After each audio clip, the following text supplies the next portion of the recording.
I'm not the neck to anybody. I have a head and a neck. I'm not trying to be the neck to anybody. Do you understand me? I don't believe in all this, oh, I'm the head, you are the neck. What's going on? Hello, good people. Welcome back to my channel, your safe space for all things self-care, self-love, and personal development. My name is Sulola, and I'm talking about a book whose author is very, very dear to my heart, Chimamanda Ngozi Adichie, and the name of the book is Dear Ijeawele, or A Feminist Manifesto in 15 Suggestions. I think we're even like blending. I think we're blended. I mean, okay. I just want us to run through because I feel like feminism gets really bad rep. You know, there are all kinds of myths and all kinds of things. You know, feminists hate men. You know, feminists can only be women. You need to come up with a name for men. Meninist, the silliest thing I've ever heard in my life. Meninist, humanist, and all kinds of things that people come up with just to avoid the word feminist. Meanwhile, all you have to do is Google the word so that you can figure out what it means and what's it called, decide if you identify with it. It's simple, it's English. I don't know why there's so much fear around the word. It's just like me refusing to be a Muslim because some people claim to be Muslims are bombing the world or are terrorizing some part of the world. It makes no sense. That doesn't take away from my Islam. That doesn't take away from my beliefs. That's the same way I feel about feminism. Or you feel like there are some people that don't identify with it or that portray it correctly, then I'll not say, no, I'm no longer a feminist. On this platform, we have strong opinions and we stick by our opinions and stick by what we believe in. Anyways, so this book is about Chimamanda's friend reaching out to her saying, how can I raise my daughter feminist? You know, you're a feminist, you're a global icon for feminism, you've made feminism cool, you've gone so far, you had Beyonce use part of your speech as a rap. She didn't say all this in the book, but I'm gonna well, you know, it's a fact. You know, she different schools go ahead to use Chimamanda Ngozi Adichie's books, you know, speech, especially that TED Talk speech. That one was made into a different book. That's We Should All Be Feminists. You should also check that one out. And it's like, you know, she's a global icon for feminism. She's made it cool for the Gen Z, for the millennials. You know, when people say feminist, they usually think, you know, Chimamanda Ngozi Adichie. But when our friend reached out to her and was like, how can I raise my daughter feminist? She's like, I don't know. I wasn't like raised to be feminist or to think, oh, this is what a feminist is or anything. Same as me. It's just, I mean, if anything, just like we grew up on reading very non-feminist books, you know, Mills and Boone. I still very much enjoy like non-feminist books, but like it doesn't take away from anything. It's just good fun, right?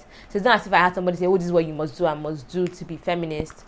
And so she said, okay, I will send you 15 suggestions, which is why it's a feminist manifesto in 15 suggestions. A manifesto basically means like a kind of code of conduct, something that you follow.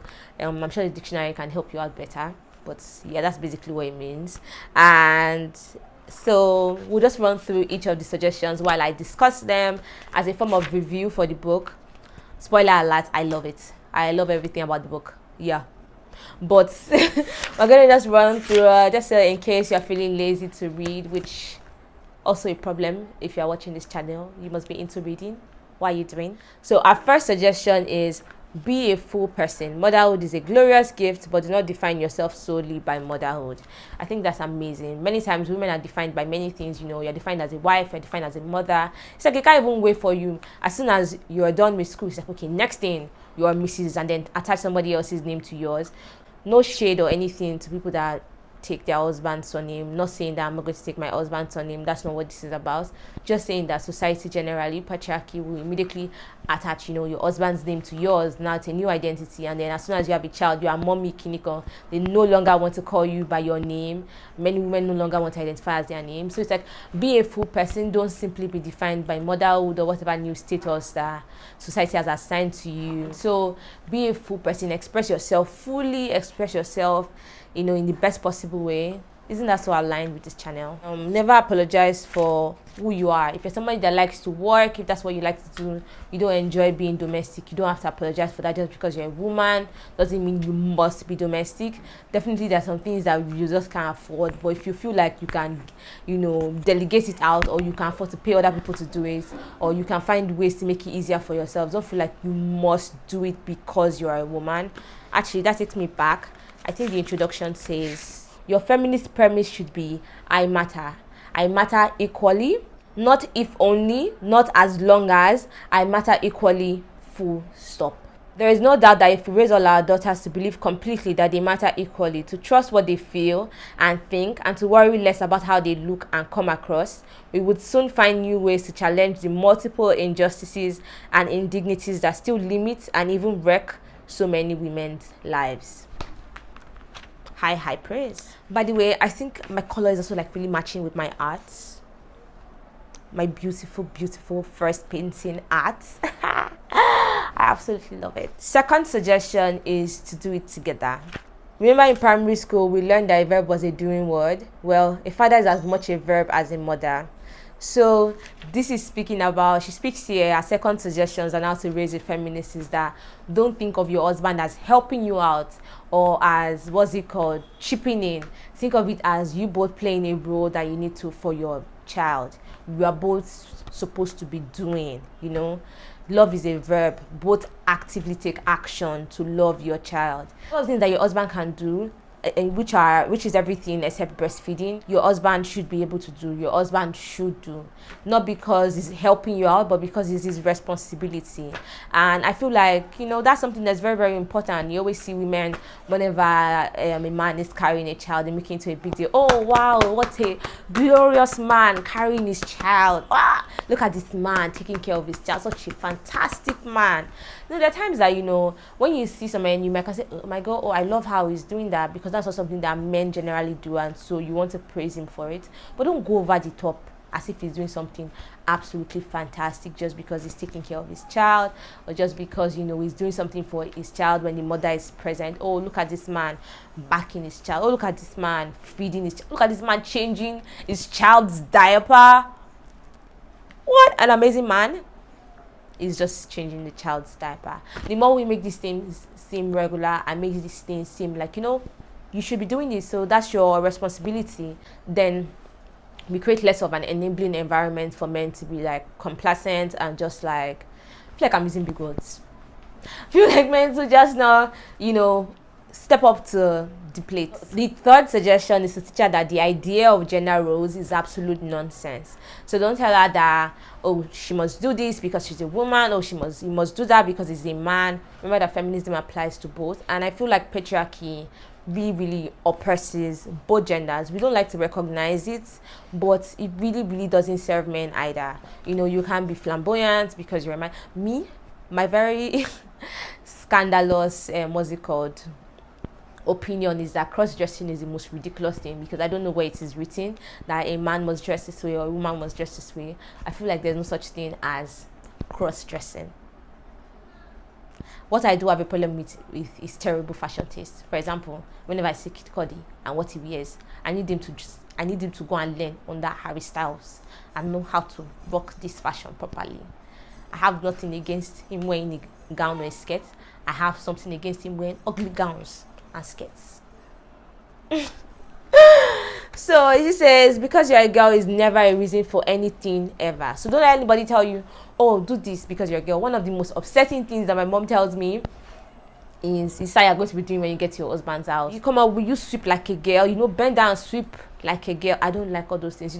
Something like a girl. How about just like as an adult, or like a person that is responsible? Oh, cook this food. You're an adult. You need to feed yourself. If you don't feed yourself, you will die. All of these things that are basic things, but instead we try to make it seem like, oh, because you're a girl. If you ever tell me to do anything, why? Oh, because you're a girl now. Best believe I'm not doing it again. I am not doing it again. Oh yeah, force me. The knowledge of cooking does not come pre-installed in a vagina. Preach, sis. Cooking is learned. Preach, sis. Fourth suggestions. Beware of danger of what I call feminism lite. This is the idea of conditional female equality. Please reject this entirely. Being a feminist is like being pregnant. You either are or you are not. First of all, I want to say that many people are feminists, but they're in denial. They'll say, oh, I'm not feminist, but they have all these strong feminist opinions, but they want to be treated in a way that, treats them as a proper person and not just, subservient or less than a man. Oh, I'm not feminist, but they believe in being educated just like a man would be. Oh, I'm not a feminist, but they believe that they should not be forced and only relegated to giving birth and stay in the kitchen. They have strong opinions on wanting to build a career and wanting to do whatever they want to do, even if it's being a housewife. But they reject and they say, oh, I'm not a feminist. And I won't say that's fine. But according to my wife, that's not fine. So what you need to do is you either are or you are not. Don't be in denial. And that's not saying that you might not be confused or you might still be going through like a process. Maybe you don't really know where you are at yet. Maybe you can say, oh, I'm still discovering things, or I'm still learning for myself, or I'm just trying to learn more so I can know where I identify with. And that's totally fine. But like while you're learning and all of that, still make sure that you're actively learning so that you can be able to take a stance, because what really matters in life is that you take a stance and fight for something and defend something. Know what you stand with. Don't just be shifting and blowing with the wind. Feminist light uses analogies like, is the head and you are the neck. Had that conversation at work like a couple of weeks ago. They were like, do you believe you are the neck? Is the head and you are the neck? I said, I'm not the neck to anybody. I have a head and a neck. I'm not trying to be the neck to anybody. Do you understand me? I don't believe in all this, oh, I'm the head, you are the neck. What's going on? Oh, you are the husband is the head of the house, but you are the one subtly controlling things at the back. I don't believe in manipulation. If you follow this channel, I don't believe in manipulating anybody. I don't believe in games, in relationships, or in love. So what is that one? Rubbish. Fifth suggestion is teach Chizalum to read. Teach her to love books. The best way is by casual example. I think that's a fantastic thing. Like, for example, now I said about how the books I used to read and books I still read, some of them aren't feminist at all. But like the idea of reading is that I learned feminism from reading. When I read certain things, I'll be like, oh, I don't like the way this character is portrayed. I don't like the way this character is dealt this kind of blow. Joys of Motherhood is one book that really made me angry. Purple Hibiscus. That was when I realized that, I don't like the way many women are treated unfairly. I don't like the way women are treated this way simply because they are women, no other reason. And, those kind of things, books are the ones that open your eyes. Books, take you to experience what others haven't experienced. Like, for example, now, I can't go on about the injustice I've faced as a woman. I really haven't. That doesn't mean I can't be a feminist, because I read about other people's experiences. People will say, oh, I can't be a feminist. People will say, oh, what's the point of feminism? People are no longer going through this. But that's simply because you're speaking from your own experience. Do you know what other women are experiencing? Do you know what other men are experiencing? I can simply say, oh, not that many men are getting abused. Men are not getting that much abused. Men are fine. Or men are not really, don't really need help. They are fine. Maybe because I'm surrounded by men that want to do it all and be it all and want to, hold the whole head of the family and die on the line and pay all the bills 100% and everything. Maybe I'm surrounded by those men, and then I think that's the only way all men feel. That's very shallow, that's very narrow-minded, and that just proves that I'm not reading and I'm not being open to the experiences of others. Do you understand what I mean? So I feel like when you read a lot, be a reading person, it really opens your mind. You recognize that your own experience is not the only experience. It's just like traveling. At least what I imagine traveling must be like. I really love listening and watching Trevor Noah, and that's because it's clear that he's traveled a lot and he's learned from the experiences of traveling. I haven't traveled ever, but like your mind travels and then sees and imagines the experiences of others. You see that your existence is not the only one that exists. If you're loving this already, loving this book, you should get it. And if you're loving this video, you should definitely click like and subscribe. Please like, because it allows other people to get the chance to watch this video. The sixth suggestion is to teach her to question language. Oh, I love it. So this means language is the repository of our prejudices, our beliefs, our assumptions. Yes, Yoruba language and all kinds of language in the world have all these different things that allow the suppression of women. Look at how she's doing like a woman. Those are things that Yoruba people easily say and that accompanies many things. For example, okay, she goes on about the different ways that we refer to your child and the language and the words that you use with your child. Language, watching TV, the things you see on TV. You know, when you watch African Magic, I see some things, it's very upsetting when I watch African Magic and I notice that all their stories always revolve around, if it's not a woman that is earning more, not cooking for her husband, not doing all the wifely duties, then she must always come through some kind of suffering. I think that's why I also Tyler Perry came under fire a lot last year. All these people just propagate stories where it seems like any woman that has a mind of her own or doesn't want to do the regular domestic things that women should do, then they must get suffering at the end, or you're a terrible husband, or the punishment for you is a second wife. Would you get? That's the way African Magic and, you know, old Nollywood propagates these things. And then, you know, when you watch all these commercials and the language they use, when you watch and you see the wife is the one that is cooking, that is jumping around, she's doing all of it, and they say, oh, superwoman, and then the husband is just chilling, and it's like, hello dear. She's a teacher that if you criticize X in women but do not criticize X in men, then you do not have a problem with X. You have a problem with women. I think that also goes for like fat phobia and the way when you criticize somebody that's really skinny, when you don't criticize somebody that's really skinny and they're eating pizza, and then you criticize a fat person eating pizza. Some people are fat genetically, some people are skinny and unhealthy. Do you get? Just because you don't have a problem with pizza eating, you have a problem with the person being fat. Because you're criticizing only the fat person eating pizza. Do you get? Pizza is an unhealthy meal all around. We're all eating it. If you're going to stick your nose at somebody fat eating it, stick your nose at somebody skinny eating it. So discrimination all around, it's not cute. 7th suggestion, never speak of marriage as an achievement. Marriage is not an achievement, nor is it what you should aspire to. A marriage can be unhappy or happy, but it is not an achievement. I think marriage can be a beautiful, amazing thing. What I do have a problem with is when people speak of it as an achievement, as an aspiration, especially when you speak of it only for the woman, you know. When people are like, oh, get married, do this, you must be married at this, you must be this, why are you not married? Your life is not complete without marriage. And then it's like, is she going to marry herself? I really, really think it's hilarious funny, not hilarious, haha, when people say, oh, as a woman, you can't really want to propose to yourself, right? The man has to propose, right? But like, at the same time, you're supposed to be dropping hints and nudging him to propose to you, but because you're also the one that's supposed to marry on time. So if you're 27, for example, you must have been married, but please, please, please, definitely don't toast a man because you're a woman, and definitely when you've gotten the boyfriend, absolutely do not propose to the man. Even though you are in a hurry to get married, you must wait for the man to propose to you. You must nudge him and give him all these heavy hints so that he realizes that, oh my god, I must propose to this woman, you know. Absolutely ridiculous, I tell you. Very, very tedious existence. Very, very tedious. We condition girls to aspire to marriage and we do not condition boys to aspire to marriage, and so there's already a terrible imbalance at the start.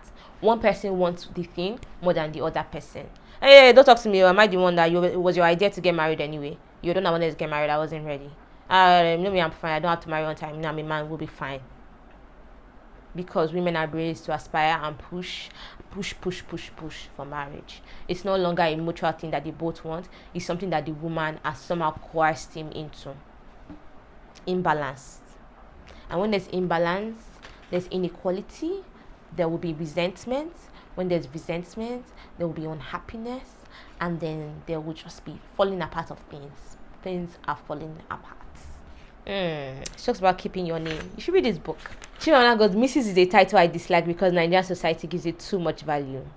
I noticed that, okay, for example, my sister would speak a lot. She's married now, but like she used to speak a lot about how she wasn't given the same level of respect as people that were even younger than her, simply because they had a ring on their finger and she didn't. They would speak to her dismissively because she wasn't married. When they see you and they want to speak to you a certain way, when they see you are married, say, don't talk to her like that. She's a married woman. I've closed my page. I'll find it. But like, it's very, very ridiculous. It's very, very upsetting. Imagine only having value in society as a person simply when you are married. So before then, you are a non-entity. You don't matter. Ish. The 8th suggestion is to teach her to reject likability. Let me tell you, this is why Chimamanda is my wife, because we align very much on this channel. Our job is not to make herself likable. Our job is to be her full self, a self that is honest and aware of the equal humanity of other people. So if you're not worried about being liked as a woman, women are taught a lot to be impressive, to be kind. I was like harassed by an older person. Everybody has that story, right? When I was harassed by the other person, I still wanted to, push him in a way that was kind to him. I could not be like, oh, and then slap his face, right? I was still like, I don't want to upset him. I saw it one time that says women are afraid that men are going to kill them. And at first I was like, this is an overreaction. But then I was like, what makes me cross to the other side of the streets when a guy is walking really close behind me? What am I afraid of? What makes me give a guy my number when he really pressures me, even though I've already said no? Fear that it might actually hurt me. What makes me not enter a bus when I see that they are surrounded by men? What makes me see an elevator full of men and turn around and take the stairs? What makes me look around inside the bus and be like, okay, there are no other women here, there's only one other woman here, as I will not enter?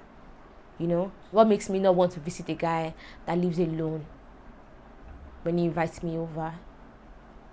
What are these fears that I have of other men? You know?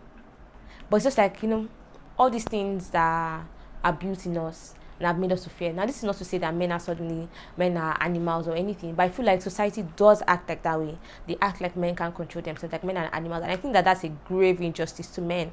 Like, if I was a man, I would be angry at these things, because why would women feel the need to be afraid, to be extra cautious, to text their friend where they are going to send a picture of where they are at, to giving to me too quickly, even though that's not what they want. I know that that's not what she wants.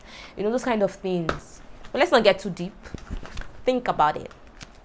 So, encourage us to speak our mind, to say what she really thinks, to speak truthfully, and to be kind to others. As long as you're kind to others, you're treating others well, don't worry about who likes you or not. Ninth suggestion: teach her a sense of identity. It matters. Be deliberate about it. Many women don't have a strong sense of identity. They don't know who they are. Like I said, just want to blend this to the next thing. Oh, I'm just washing machine so I can get this new identity of being a wife. Oh, I'm just washing machine so I can get this identity of being a mother. Oh, I'm just washing. So, okay, I need grandchildren now. That's my new identity. So teach, and basically, because I don't have anybody that is raising children, have a strong sense of identity as a feminist. Have a strong sense of who you are. And it's from all these other suggestions that she's made. And I promise I'll start speaking slower. It's from all these other suggestions that she's made that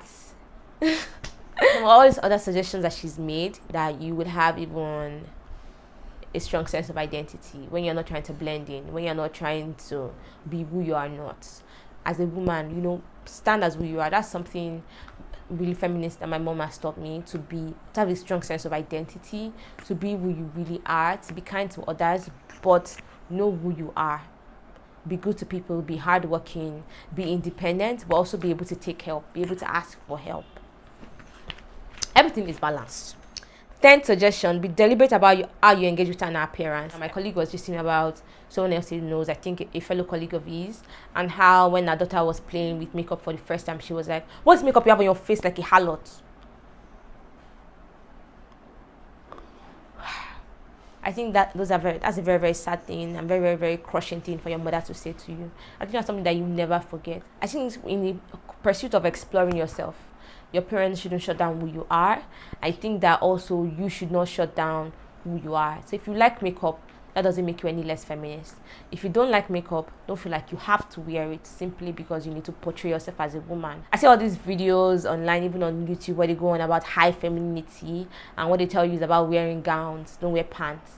I enjoy wearing pants. I wear gowns a lot, but that's just for convenience. If that happened by mistake, I actually truly enjoy wearing pants more. I just happen to have more gowns in my wardrobe.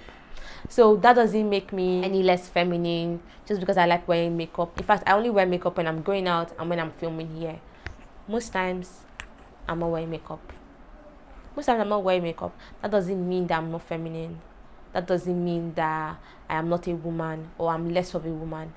I'm very strong in my sense of identity. I know who I am. Just because I can do certain things. My partner was making fun of me that, oh, this is you, women that can put on the gen. I was raised to do things for myself. As a child in the house, one of the things I would do is, put on the gen, wash the car. I was terrible at washing the car. But my sisters are very, very good at general things that people will say are jobs of a man. That's just how we're raised, to do things for ourselves.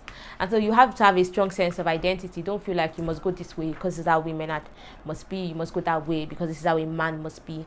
And please, even though I'm saying all of these things, as only females. It's because this book is written on how to raise a daughter to be feminist. This doesn't mean that they don't apply to men. As a man, you must also have a strong sense of identity. As a person in general, wherever you identify as, you must have a strong sense of identity. Never ever link Chizaram's appearance with morality. Never say that short skirts is immoral. Yeah. 11th suggestion is to teach her to question our culture's selective use of biology as reasons for social norms. She says we often use biology to explain the privileges that men have. I love that I've been seeing this whole conversation about, men being the ones to actually take care in terms of contraceptives, and how we have so many contraceptives for women, day after pill, all of those things that they are worried about for women, and for controlling pregnancy, and for reducing the population, and just focusing on women and abortion and preventing them from all of those rules that are in place that just focuses on women. When people are saying, okay, how about you look at men are the ones that are more likely that a man can impregnate 100 women. Meanwhile, a woman can only be pregnant one time for 9 months. She can't carry pregnancy on top of another pregnancy, well, except in very rare cases. So I feel like it's very interesting conversation that people are having now, and how people explain away many things just from biology, to limit the woman. People also try to use biology to excuse, men are more likely to, a man can't control himself. Once you've gotten a man horny, you have to finish the job. What's that beat? That TikTok. 12th suggestion, talk to her about sex and start early. It will probably be a bit awkward, but it's necessary. She goes on about how, children learn about sex from a very, very young age. It's actually very concerning how quickly, children learn about sex and about sexual things and discover their sexuality. I think right from when children begin to hide themselves when you come in, when they're getting dressed, that they are already aware of their own body. And then other people, if you don't talk to your child about sex when they go to school, other people are more loose with their own children. Maybe they are living in one bedroom apartment and the children can see the parents having sex. Then that child will come and mix with your own child and discuss sex in the wrong way with your child. So she's saying discuss it early with your child, and I think that's very good. I never had any sex talk with my mother and all of those things, but I had sisters which she just said, oh, let your sisters handle this. But I think it's a very important thing to talk about, especially because sex is attached with so much shame for women, and at the same time for men is giving so much liberty and freedom. And I think even men deserve to have this sex talk. Many times maybe they don't have really adequate sex talk from a young age, or it's just giving oh you're fine, just be careful, don't impregnate anybody, as if that's the only repercussion or the only consequence to sex, or the only thing to bear in mind when having sex. She also speaks about using the right terms for all these things. I've always been someone that says vagina, and it always surprises people because I say vagina, I would say penis, and people are that's so weird. I'm no, those are the real biological terms. Those are the right things to say. 13th suggestion, romance will happen, so be on board. Yeah. Teach her that love is not only to give but also to take. I notice that a lot. Many girls I know, many women I know only understand love in terms of giving, and not really knowing how to take. And taking money is not the same thing as taking love. Taking love, taking respect, taking dignity, wrapped as love, as respect, as somebody prioritizing you. Do you understand? So I feel that's very, very important. Chimamanda says, I think love is the most important thing in life, whatever kind, however you define it. Yes. But I think of it generally as being greatly valued by another human being and greatly valuing another human being. So yes, I I totally agree with that. So yeah, she's talking about how a group of women will be gathered around and they will be talking about is that, oh, this man is terrible. I was talking to my friend and she was talking about how if you're surrounded by married women and they're just talking older married women, 30 plus, 40 plus, and you're having a conversation and they start talking about marriages, most times that's what it veers into. Marriages, maybe they want one, maybe it's not going well, and then it's just really, really a scary subject and really, really scary conversation that always happens. And when romance happens, it should not be the only focus of your life. 14th suggestion, teach her about oppression. Okay, in teaching her about oppression, be careful not to turn the oppressed into saints. Chimamanda is talking about how sometimes when we talk about feminism, it's easy to then make it seem like women are always right, women are always in the wrong, always believe the woman over the man, when feminism is actually about equality. So I'm going to give both genders, both sides, equal opportunity to prove that they are right. I'm going to give them both benefits of the doubt. I'm not going to always assume that because women are the ones that have always been oppressed, women are always right, women are always the ones that are the victims. Many times men are the victims, men are the ones that are being oppressed. So just because women are more oppressed doesn't mean that women are saints, or that women cannot be wrong, or that women cannot cheat, or that women cannot, do terrible things. We're all humans. I think that's the point of feminism, to prove that we're all humans. Don't hold anybody to any unnecessary standard, or don't have any double standard for anybody. So it shows us that not all women are feminists and not all men are misogynists. So teach her about difference. That's the 15th suggestion. Teach her about difference. Make difference ordinary. Make difference seem normal. And I think people that read this, I don't know how come they can still drag Chimamanda about not being pro-transgender or anything. Because she speaks about, we always try to merge things, trans women and women. Not going to get into that. But our point is that make difference normal. I'm from a totally different religion from you, or a totally different background, or have a totally different, character, whatever it is. I'm different from you, sexual orientation, beliefs, interests from you, doesn't mean that I'm somehow odd. What if you are odd? What if you are strange? What research have you carried out to know how many people are like me, but are hiding and are not living truly to themselves? People are from different parts of the world. That's another thing about reading and about traveling. So you're experienced and exposed to other people's experiences, and you just see difference as something that happens. This person is different from me. That doesn't mean that I can't love this person. This person is different from me. That doesn't mean I can't view or listen to what this person thinks or how this person views the world. Yeah, teach her to have opinions, not to judge others by what they do, but still have an opinion, but not to be harsh in expressing that opinion. And those are the 15 suggestions. Being a feminist, making the feminist manifesto, according to my wife, Chimamanda Ngozi Adichie. You should read the book. I did not scratch the surface of the gems in this book. You will absolutely love it. Matter of fact, read all our books. I hope you enjoyed this. I hope you had a good time. I hope you learned a thing or two. Let me know what you learned. Please share your thoughts and opinions with me. I love to hear it. If you know somebody that would really enjoy this video or will find this video interesting, please share it with them. Effort was put into making this video.